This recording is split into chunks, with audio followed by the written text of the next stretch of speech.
What's up, guys? Coach Stefan from Adonis Athletics Granville here, and today I wanted to talk about something that I find really important when training, and that is training stimulus and finding your own method of training.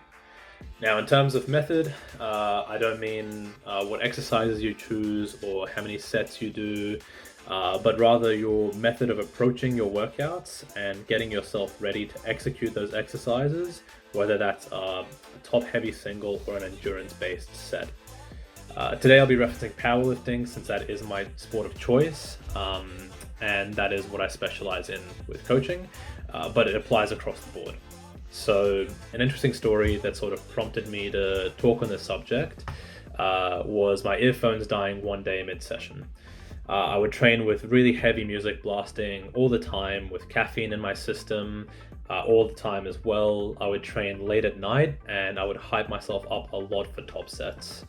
Now, for some people, that kind of stimulus is totally normal and they can finish their workout, go home and fall asleep within the hour, wake up the next night, do the same thing, and do it over and over for months on end.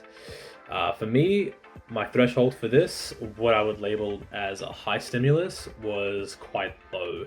And it was something I really struggled to recognize for a while, but when I did, I found it immensely helpful.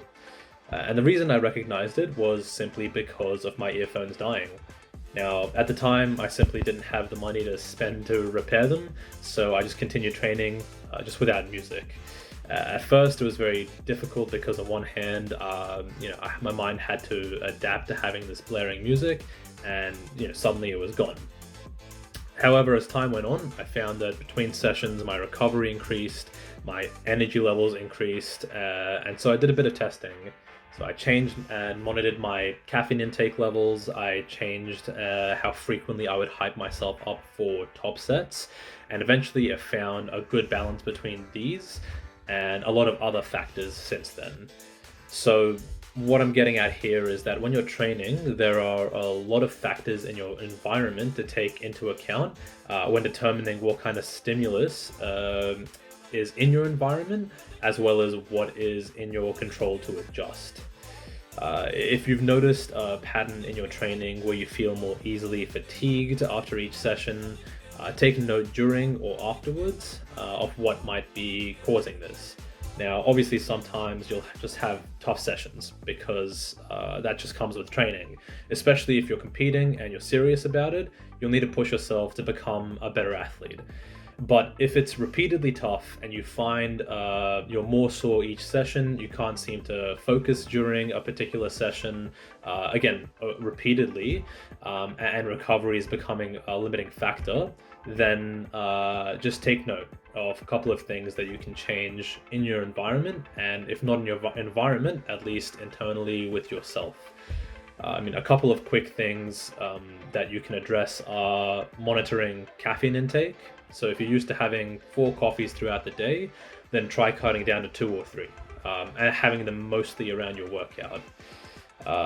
Training sleep timing as well is important. So if you train close to the time that you do sleep and you absolutely need caffeine to fuel your workout, then try to sleep a bit earlier. Try to train a little bit earlier. And if you absolutely can't train earlier, then have slightly less caffeine and try to relax as much as possible right after your workout to kickstart your parasympathetic nervous system. Those are just a couple of things you can do. There's a lot of others. And again, that'll just come with experimentation and noticing both yourself and your environment when you're training.